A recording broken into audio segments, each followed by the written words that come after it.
Eh bien, rebonjour à chacune d'entre vous. On espère que vous avez apprécié le temps passé avec la famille Beauregard et puis les chants qui ont été apportés par René Alma, puis les gens qui ont partagé dans la cellule au Grette. Là.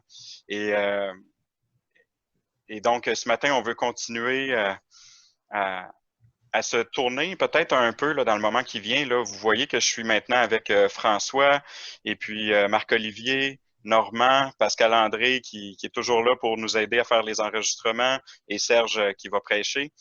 Et donc, cette équipe-là est avec nous pour les prochaines, je sais pas moi, 10 minutes environ. Et donc, qu'est-ce qu'on veut faire maintenant? On veut parler un peu des membres de l'Église. Et donc, je voudrais céder la parole à François pour deux aspects. Il va nous conduire vers les offrandes, mais aussi il va nous parler d'un sujet de se réjouir ensemble. Alors, François? Oui, bonjour tout le monde. Là, peut-être 3 semaines, il me semble, Cybèle et Alexandre ont donné leur témoignage et c'est pour vous annoncer qu'ils sont officiellement membres de l'Église de Flambeau. Donc, hey, on se réjouit, toute la gang, une bonne main d'applaudissements. Hey! Bravo, bravo! C'est bon. Excellent. Donc, bienvenue comme membre de l'Église de Flambeau, Alexandre et Cybèle. Et maintenant, je vais prier pour les offrandes. Donc, prions. Seigneur Jésus, je voudrais te louer, te remercier premièrement pour ta fidélité. Seigneur, c'est ainsi, pas juste c'est ainsi toujours, mais on peut l'avoir au travers de plein d'aspects. Je te remercie d'avoir pourvu un revenu d'appoint pour tous ceux qui ont perdu leur emploi pendant cette crise qu'on vit. Seigneur, merci d'avoir mis à cœur au gouvernement d'apporter un soutien financier. On voit ta grâce qui est là pour nous, ta grâce qui est là pour tous les Canadiens. Seigneur, merci. Merci pour ce que tu fais. Seigneur, je te prie de nous amener à être fidèles dans ces offrandes que tu nous amènes à mettre de côté à chaque jour de la semaine pour soutenir ton œuvre. Je te remercie parce qu'on voit ta fidélité au travers des offrandes. On voit que tu prends soin de nous, que tu prends soin de chacun de nous et que tu mets à cœur à plusieurs de donner. Seigneur, merci pour ce que tu fais. Seigneur, que ces offrandes-là puissent être bien investies pour l'avancement de ton royaume. Et merci de pourvoir généreusement comme tu le fais. Amen. Amen. Eh bien, merci François. La prochaine chose qu'on voudrait faire, maintenant qu'on vient de prier, c'est s'exciter peut-être à une journée de prière encore plus intense. Et donc, Marc-Olivier, tu peux peut-être nous aider à nous préparer les deux églises de l'Espoir du Flambeau, puis on a peut-être même Saint-Césaire avec nous ce matin. Alors, peux-tu nous expliquer qu'est-ce qui s'en vient?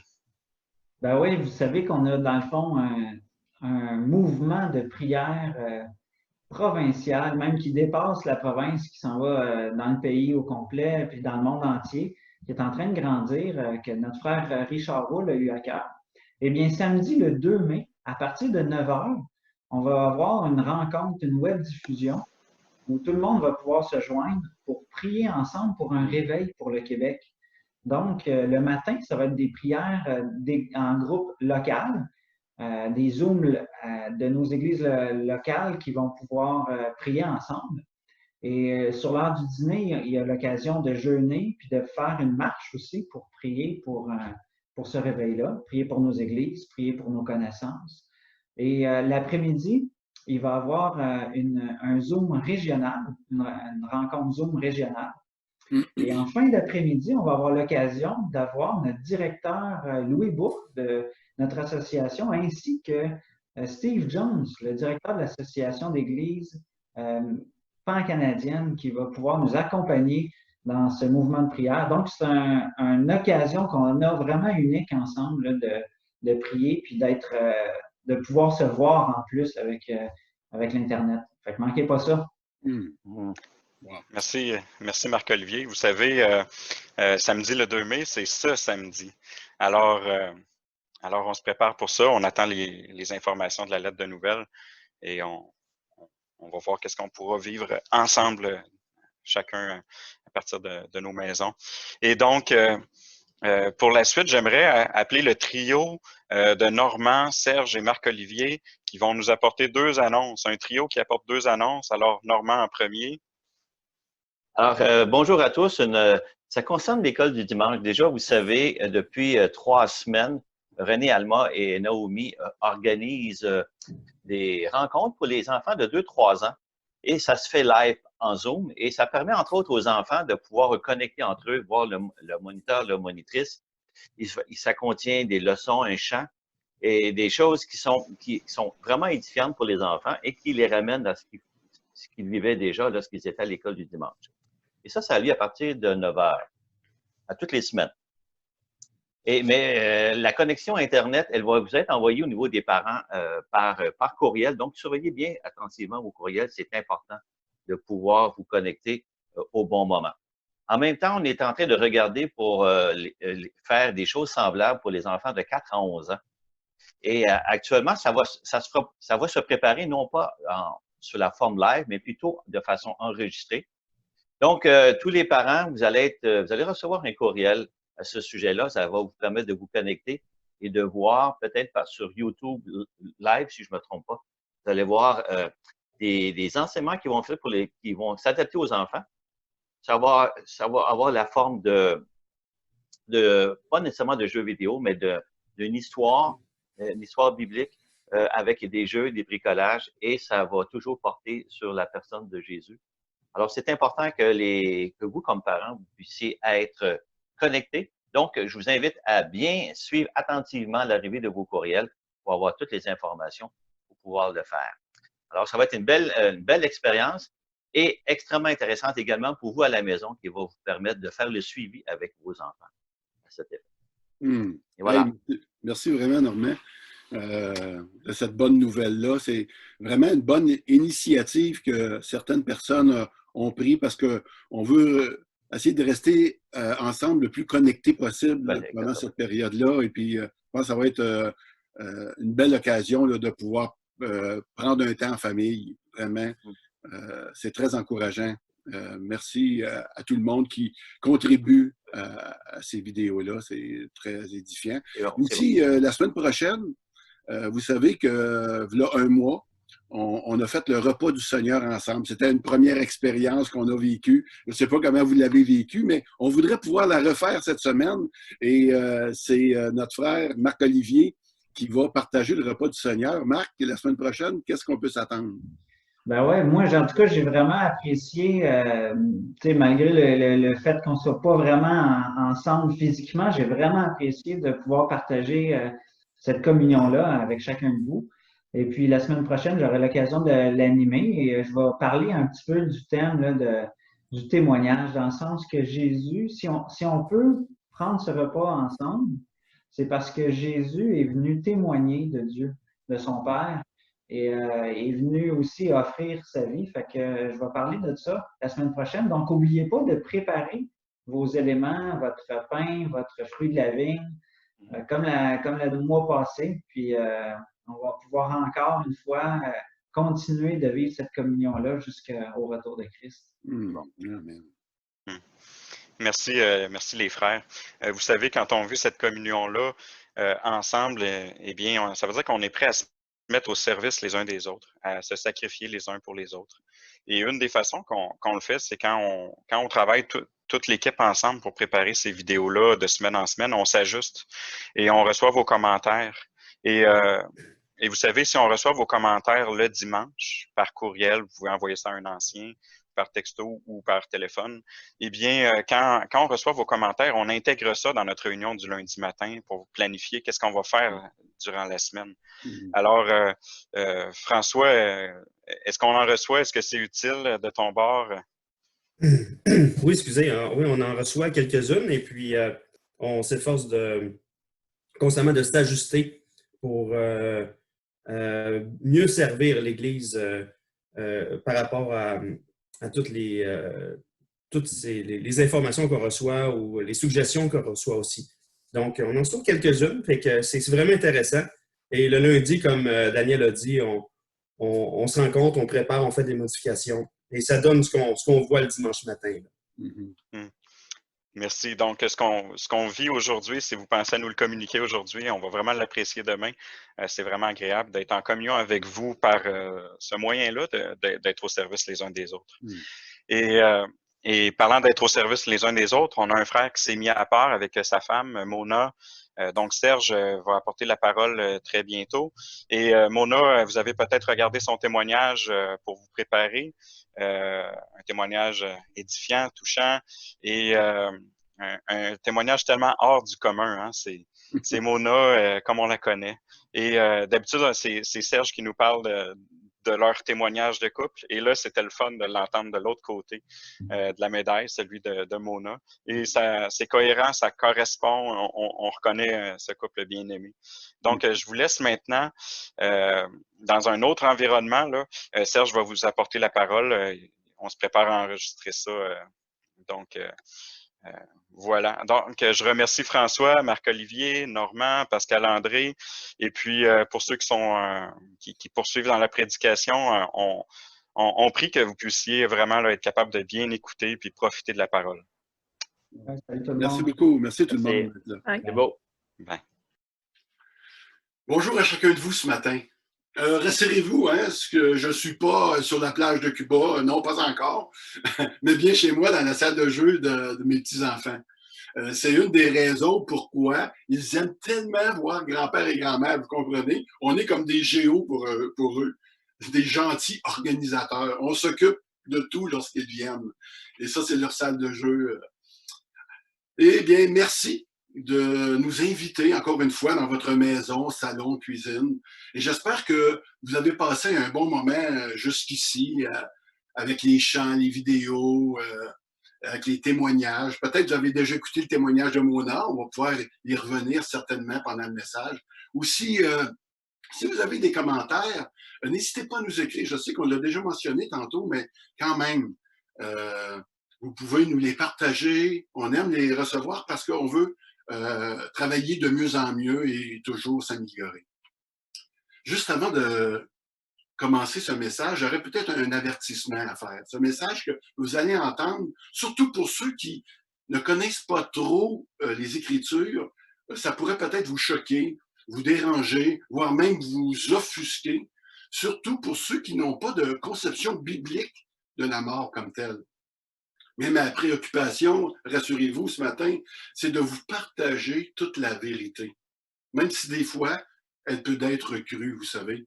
Et ce matin, comment je pourrais vous dire ça? On dirait que c'est le message qui m'a choisi et non moi qui ai choisi le message, parce que s'il y avait eu un message à choisir, je ne suis pas sûr que j'aurais pris celui-là. Quand même un message pas facile à délivrer et j'espère que quand même, il va pouvoir vous édifier et c'est mon but quand même ce matin. Alors, si on commence, le titre du message, c'est « Considère donc la bonté et la sévérité de Dieu ». On voit cela dans Romains chapitre 11 et le verset 22. Il y a un contexte naturellement à ce verset. On pourrait commencer à le lire à partir du verset 19. Il pourrait être pris avant, mais je pense qu'on va bien comprendre le verset, le contexte en lisant à partir du verset 19. Je vous le lis comme ceci. « Tu diras alors, des branches ont été coupées afin que moi je sois greffé. C'est vrai, elles ont été retranchées à cause de leur incrédulité, et toi, c'est par la foi que tu subsistes. Ne fais pas preuve d'orgueil, mais aie de la crainte. Car si Dieu n'a pas épargné les branches naturelles, il ne t'épargnera pas non plus. Considère donc la bonté et la sévérité de Dieu. Sévérité envers ceux qui sont tombés et bonté envers toi, si tu demeures dans sa bonté. » Voici donc le contexte de ce passage de cet épître aux Romains. L'apôtre Paul craignait, en leur disant cela, que les non-juifs devenus des croyants se glorifient aux dépens du peuple d'Israël devenu incrédule. Il va leur expliquer que la grâce de Dieu a été manifestée aux païens, c'est-à-dire à nous, parce qu'une grande majorité des Juifs n'ont pas cru en Jésus. C'est cette façon que le monde entier a pu profiter du salut offert en Jésus-Christ. Et je ne sais pas, mais je trouve ça extraordinaire, surprenant, n'est-ce pas? Je me rappelle la première fois que j'ai entendu cela, que si on a le salut aujourd'hui, c'est parce que les Juifs n'ont pas voulu l'accepter en tant que peuple.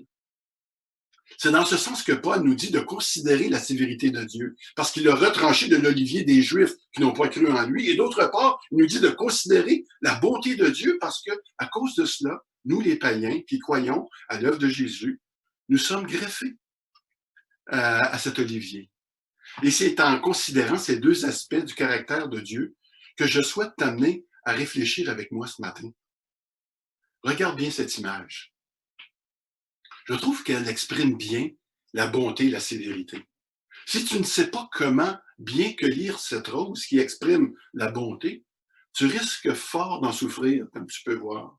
Ça va laisser des traces.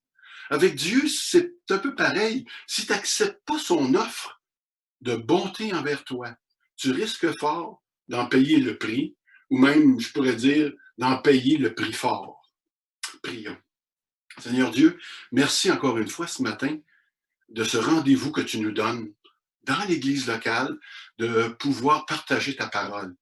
Seigneur, je te prie par ton Saint-Esprit ce matin d'unir chaque personne par cet esprit et de nous convier à ce qu'on puisse entendre dans nos cœurs, dans notre esprit, ce que tu veux nous partager ce matin.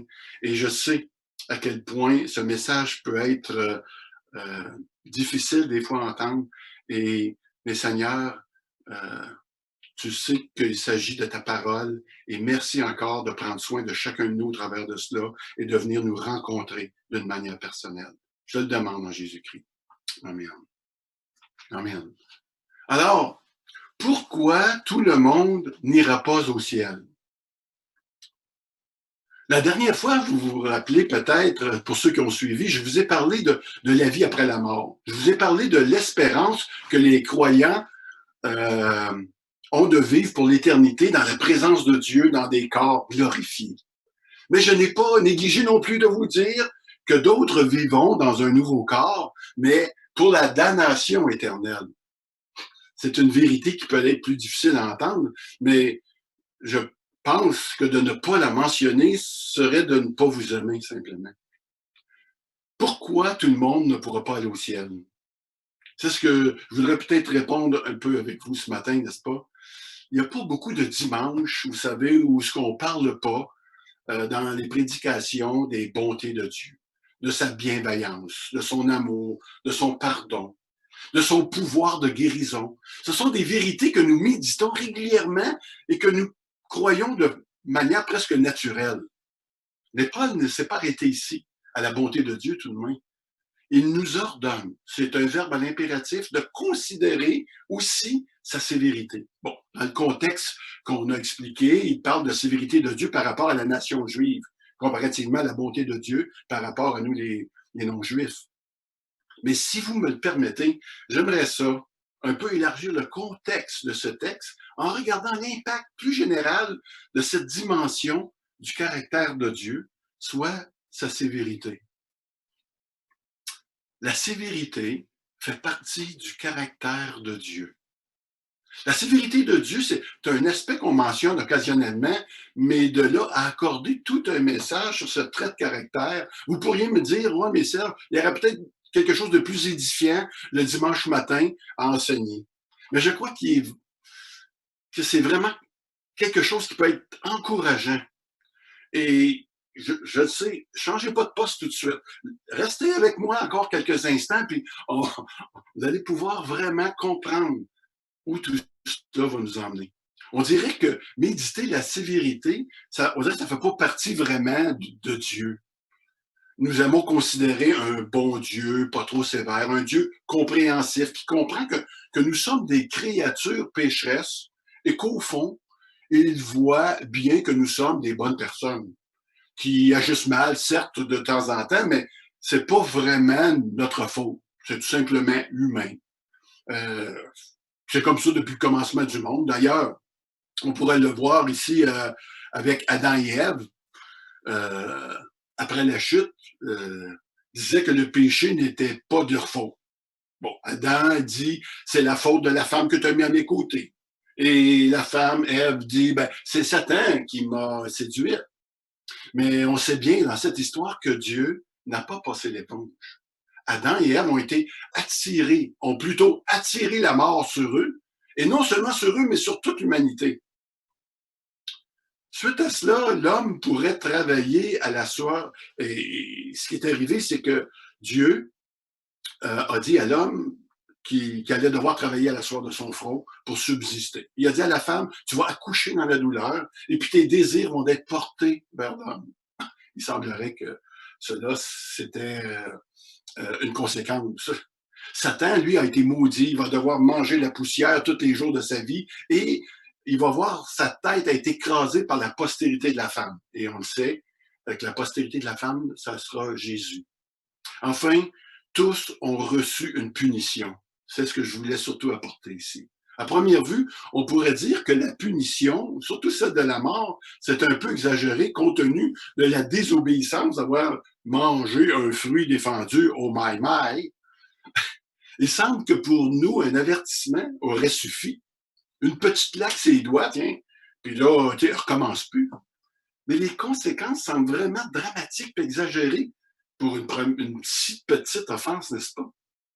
Ce serait vrai si on ne considérait pas le point de vue de Dieu et son intolérance au péché.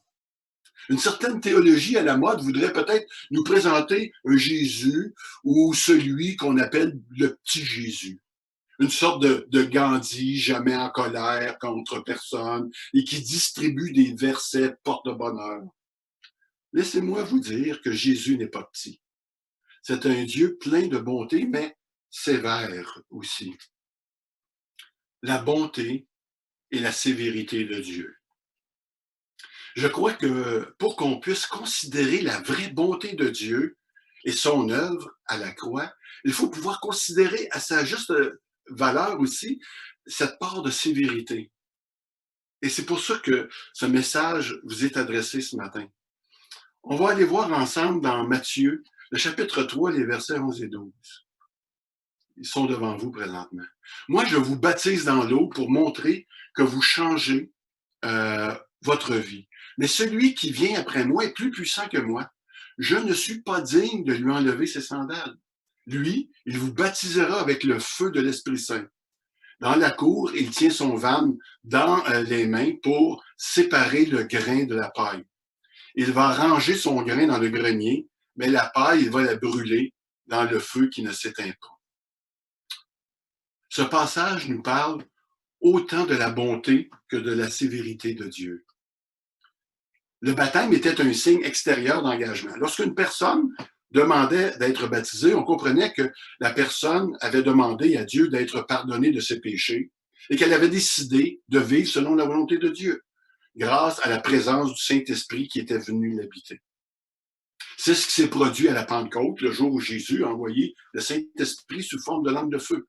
Cette œuvre du Saint-Esprit consistait à séparer les justes des injustes et appliquer le jugement de Dieu à ceux qui refusent de se détourner de leurs péchés. Dans les évangiles, Jésus lui-même emploie le mot GM à 12 fois en parlant de ce feu qui ne s'éteint pas. Jésus faisait référence à un ravin au sud de Jérusalem. Les Juifs connaissaient bien ce lieu et le considéraient comme maudit parce que longtemps ce lieu servait de dépotoir. Un lieu de destruction qui pue. Un lieu d'oubli. Lorsque Jésus faisait référence à la Géhenne, les gens savaient de quoi il parlait. C'était la vallée d'Inmon, au sud de la ville. Un lieu infect et repoussant, rempli de morts.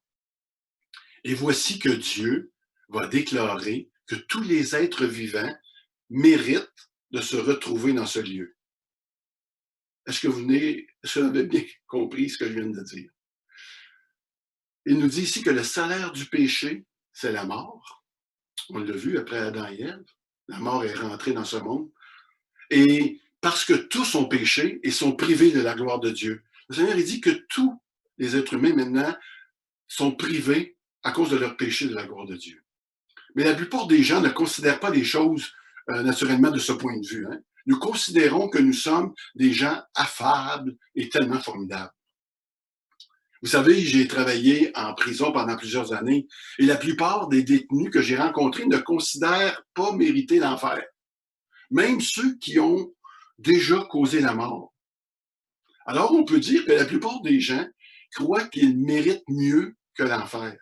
Au pire, ils peuvent peut-être considérer un petit séjour au purgatoire et c'est réglé.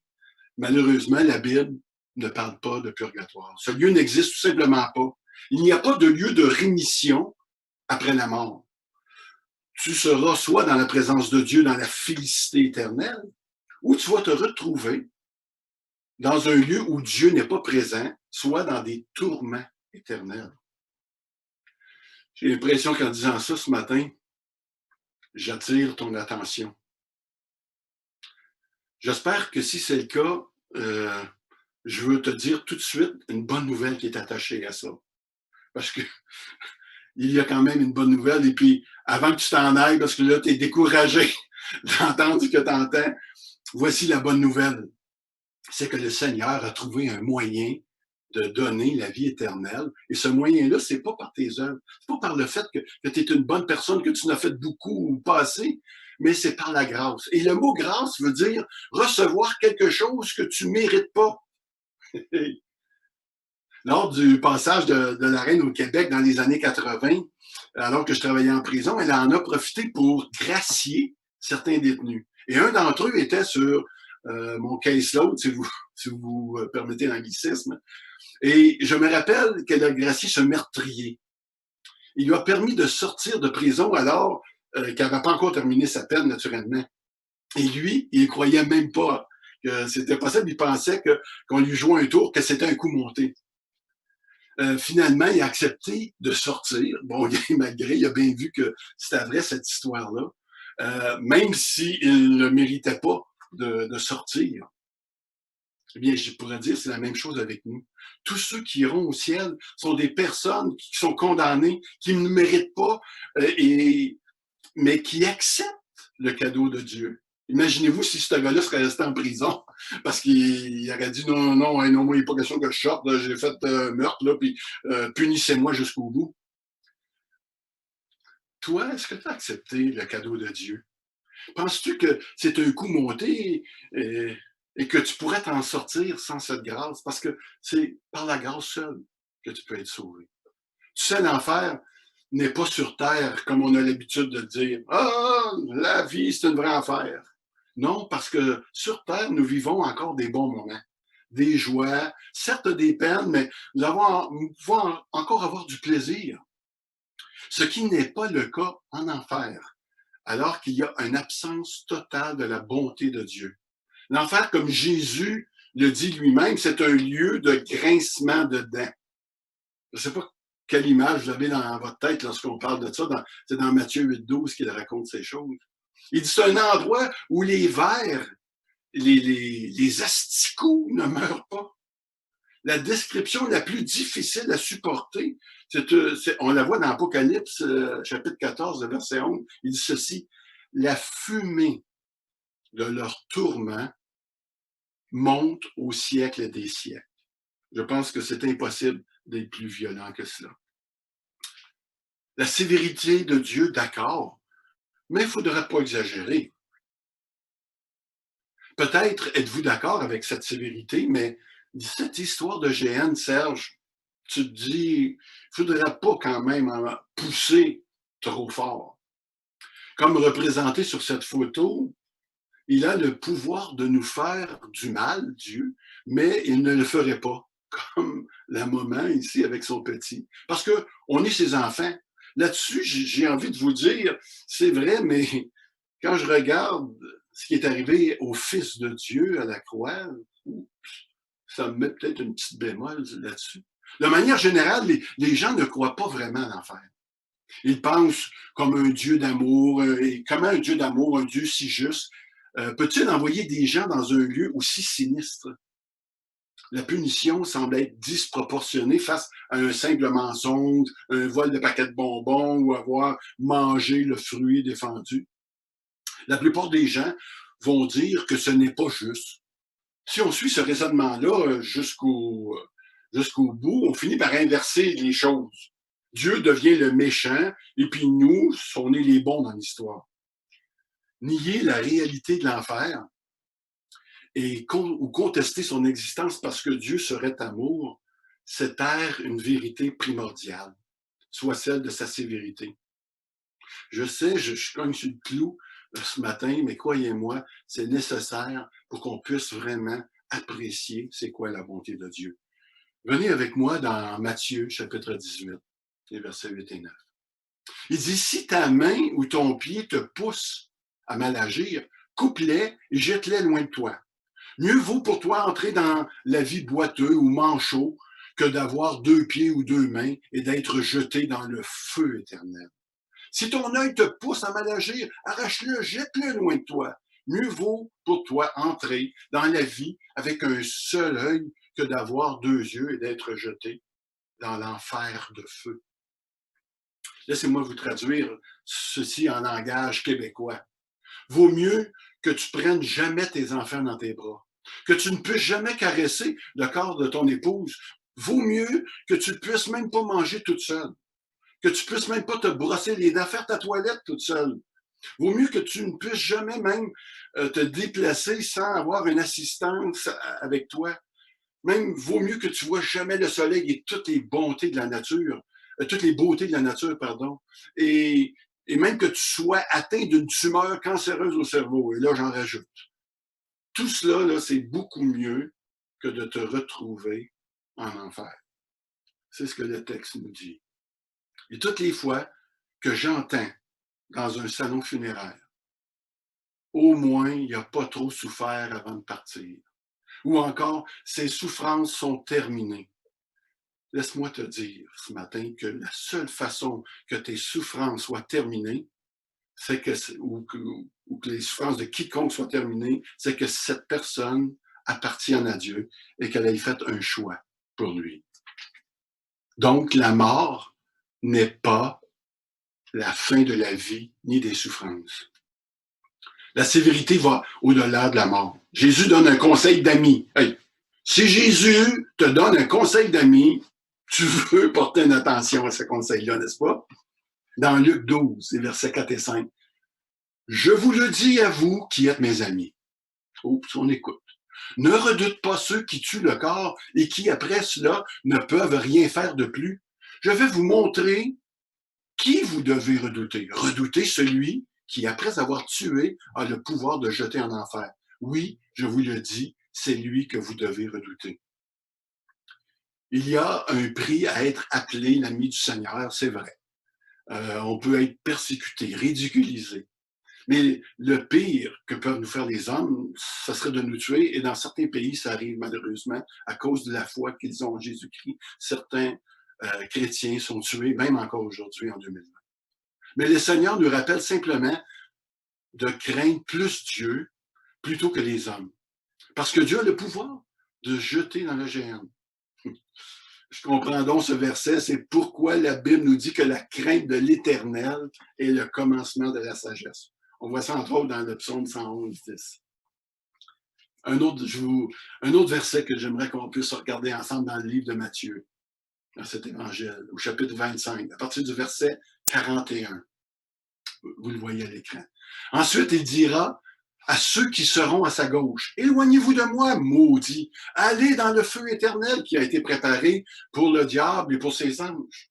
En effet, j'ai eu faim et vous m'avez donné à manger. J'ai eu soif et vous m'avez donné à boire. J'étais étranger et vous ne m'avez pas accueilli. J'étais nu et vous ne m'avez pas habillé. J'étais malade et en prison et vous ne m'avez pas rendu visite. On continue. Verset 44. Ils répondront aussi, Seigneur, quand avons-nous vu affamé ou assoiffé ou étranger, ou nu ou malade, ou en prison, et ne t'avons-nous pas servi? Et il leur répondra, je vous le dis en vérité, toutes les fois que vous n'avez pas fait cela à l'un de ces plus petits, c'est à moi que vous ne l'avez pas fait. Et ils iront à la peine éternelle, tandis que les justes iront à la vie éternelle. Vous savez, ces versets ne sont pas un encouragement à prendre soin des pauvres, comme on pourrait le penser a priori. Tout le monde, je veux dire, peut prendre soin des pauvres, naturellement. Beaucoup de personnes aident les autres, que nous soyons des chrétiens ou pas. Même les gens peuvent consacrer leur vie à se donner corps et âme pour aider leurs semblables. On n'hésite pas même à appeler les anges, ceux qui se sacrifient dans les hôpitaux. Et une chance que nous les avons, et merci d'être là pour ceux qui m'entendent ce matin et qui se désœuvrent vraiment pour être auprès de nos malades. Tout le bien dont nous profitons en tant qu'humains manifeste la bonté de Dieu. Et dans un langage chrétien, on appelle ça la grâce commune de Dieu, qui profite à beaucoup de personnes.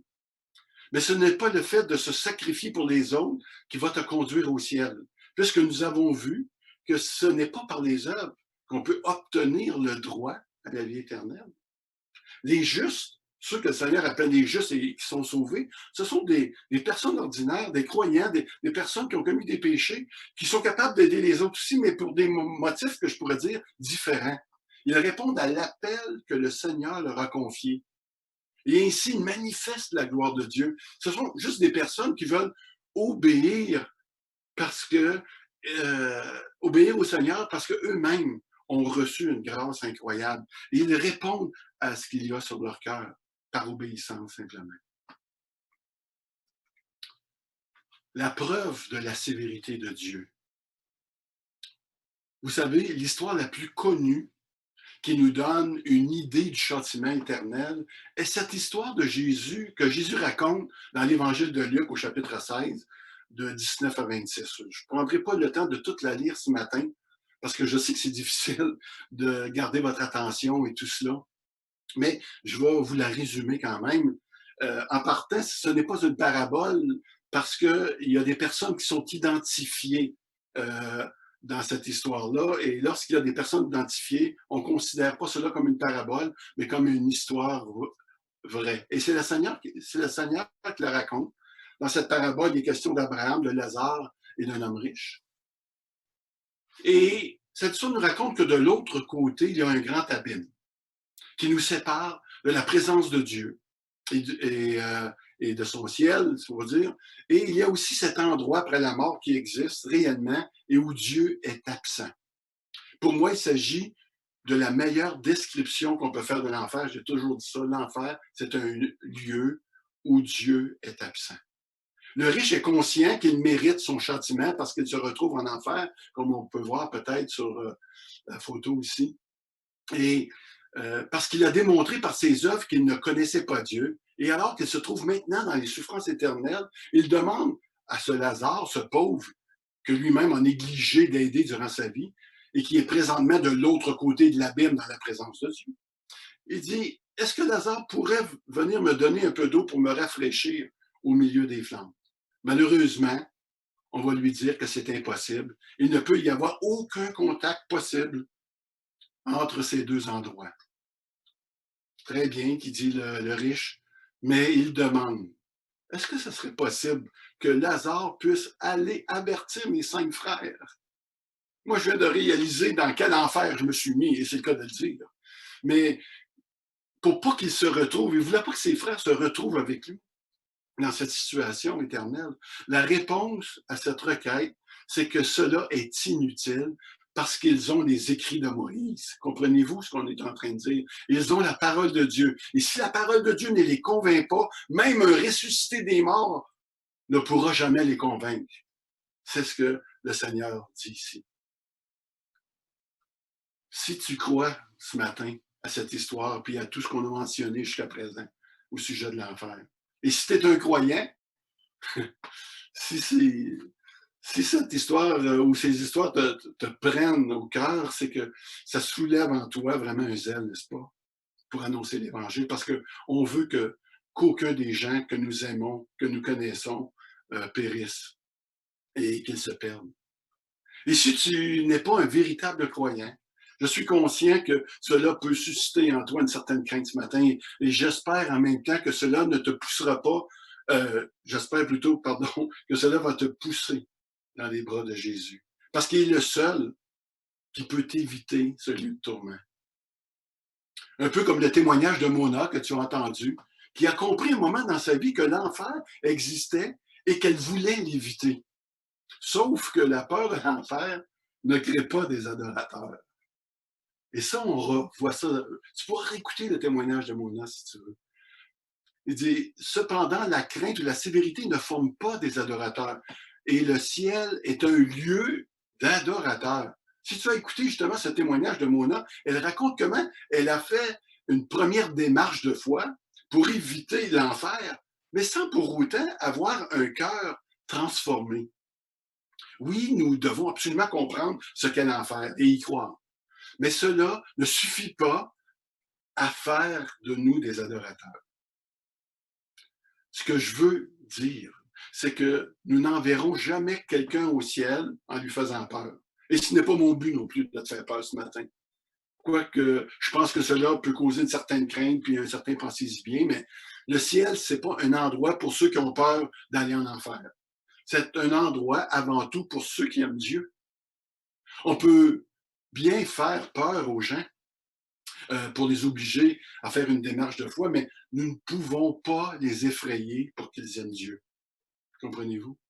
Un jour, il y a un homme très proche de moi qui m'a appelé, il était en panique, pour me dire qu'un chrétien lui avait parlé et lui avait dit que l'enfer existait et s'il ne changeait pas sa manière de voir les choses, qu'il allait se retrouver en enfer. Presque un peu comme moi ce matin, n'est-ce pas? Cet homme, on va l'appeler Jack, qui m'a appelé, il était en panique, puis il m'a demandé, hey, Serge, est-ce que ce chrétien-là a vraiment raison parce qu'il savait que j'étais pasteur, puis il voulait avoir mon idée là-dessus. Jack, c'était une bonne personne. C'est encore une bonne personne qui faisait du bénévolat, qui aide les gens dans bien des domaines de leur vie. Hein. On pourrait dire que c'est un bon Jack. J'ai présenté l'Évangile à Jack et à son épouse, puis ils ont accepté le Seigneur en faisant une prière de repentance. Après quoi, ils m'ont demandé, bon, parfait, on a fait notre prière de repentance. Est-ce que tu peux nous assurer que maintenant, on n'ira pas en enfer? Eh bien, je leur ai répondu, il faudra attendre la suite des choses pour bien le confirmer. Mais de quelle suite est-ce que je parlais? La foi, vous voyez, c'est la vraie foi produit un fruit. Et la prière, comme telle, ne sauve pas une personne, mais c'est la foi que nous mettons en ce Dieu qui sauve, qui nous conduit à manifester des œuvres de la foi, si vous comprenez bien. Car c'est par grâce que nous sommes sauvés, par le moyen de la foi. Éphésiens 2:8. Malheureusement, ces gens n'ont jamais manifesté aucun fruit digne de repentance. Ils voulaient simplement fuir l'enfer, ils voulaient s'assurer de ne pas prendre de chance. C'est pas comme ça que l'Esprit Saint travaille dans le cœur de l'homme lorsqu'il s'est accaparé de son cœur. Et jusqu'à ce jour, je ne crois pas que ces personnes ne soient encore devenues des adorateurs de Dieu. Au mieux, peut-être des personnes qui le craignent. Contrairement à Mona, qui a mentionné comment Dieu a changé son cœur et comment elle a été attirée vers les choses de Dieu après qu'elle a vraiment saisi la grâce de Dieu dans sa vie. Elle avait un goût pour les Écritures. Elle s'est mise à vouloir fréquenter l'Église. Elle s'est mise à aimer les frères et sœurs, à prier pour eux. On voyait qu'il y avait un cœur ici qui avait été transformé et qui était en transformation par l'Évangile. Éventuellement, elle a compris comment la sévérité de Dieu l'a amené à comprendre la croix de Jésus et à contempler la réelle bonté de Dieu. Si vous êtes encore avec moi ce matin, bravo. Vous êtes des courageux. Et alors, on va terminer avec ceci. La sévérité de Dieu nous fait mieux comprendre la croix de Christ. Ce matin, lorsque je vous parle de cet abîme monstrueux, ce n'est pas pour faire peur, mais pour qu'on puisse saisir et comprendre mieux la croix de Christ et son poids éternel de gloire, ainsi que l'offense que peut représenter le mépris de ce nom et le châtiment qui l'accompagne. Pour bien comprendre la croix et la puissance de transformation de Jésus-Christ, il faut comprendre à quel point le péché offense Dieu. Mais souvent, on ne veut pas voir. On n'a pas tendance à banaliser. On a plutôt tendance à banaliser le péché dans nos vies. Un peu comme Mona qui considérait comme une petite pécheresse au lieu de Dieu au début.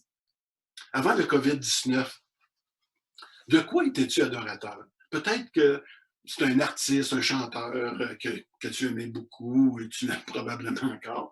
Peut-être avais-tu un groupe préféré, une équipe sportive préférée. Tu attendais peut-être les éliminatoires là, du hockey. Tu souhaitais que ton équipe favorite allait remporter peut-être les grands honneurs, la Coupe Stanley. On sait que c'est pas canadien, mais enfin, tu avais peut-être une autre équipe favorite. Personnellement, je me rappelle de cette euphorie qui existait au Québec lors de la dernière Coupe Stanley.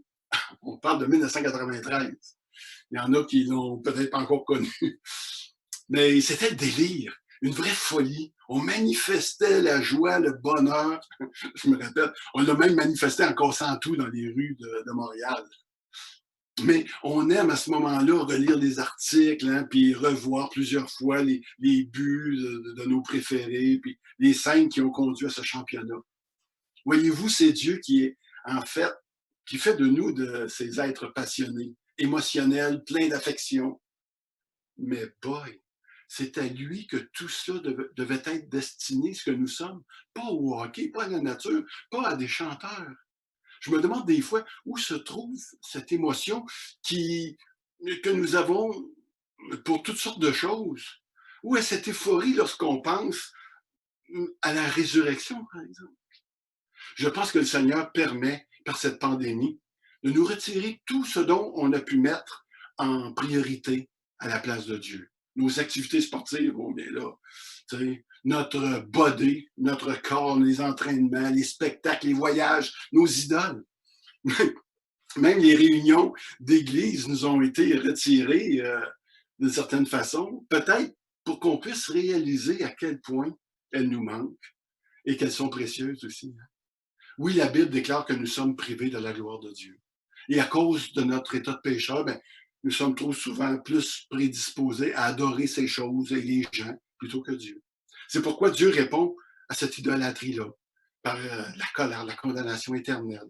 Ça, c'est la mauvaise nouvelle. Mais c'est la vérité toute crue, comme j'ai voulu vous en parler ce matin. Mais ce n'est pas tout la vérité. Il y a aussi cette bonté. C'est à ce moment-là que la grâce fait son entrée. Tadadadam! Il faut considérer la bonté de Dieu. Dans sa grande patience, Dieu veut nous donner ce qu'on ne mérite pas. Il veut qu'on parvienne à la repentance. Et la croix, c'est là que se rencontre la bonté et la sévérité de Dieu. C'est là que se croisent la colère et la grâce de Dieu. Jésus a reçu à ta place la colère de Dieu. Et tu reçois Jésus aujourd'hui, tu reçois le pardon de Dieu. Peu importe qui tu es et peu importe ce que tu as fait, aujourd'hui, c'est le temps du salut. Jésus a payé pour toi le prix. Je te laisse avec ce verset ici ce matin, dans Romains 10, à partir du verset 9. Ferme tes yeux et écoute juste ce verset. En effet, si de ta bouche, tu déclares que Jésus est Seigneur, et si dans ton cœur, tu crois que Dieu l'a ressuscité des morts, tu seras sauvé. Car celui qui croit dans son cœur, Dieu le déclare juste. Et on sait c'est quoi injuste. Celui qui affirme de sa bouche, Dieu le sauve. En effet, l'Écriture dit, celui qui met en lui sa confiance ne connaîtra jamais de déshonneur. Que le Seigneur te bénisse ce matin. Que le Seigneur puisse être avec toi, qu'il puisse te convaincre de péché, de justice et de jugement, et que tu puisses profiter de cette grâce dans laquelle il t'accorde ce matin. Amen. Et je vous retourne pour un dernier chant avec la famille Jonf. Amen.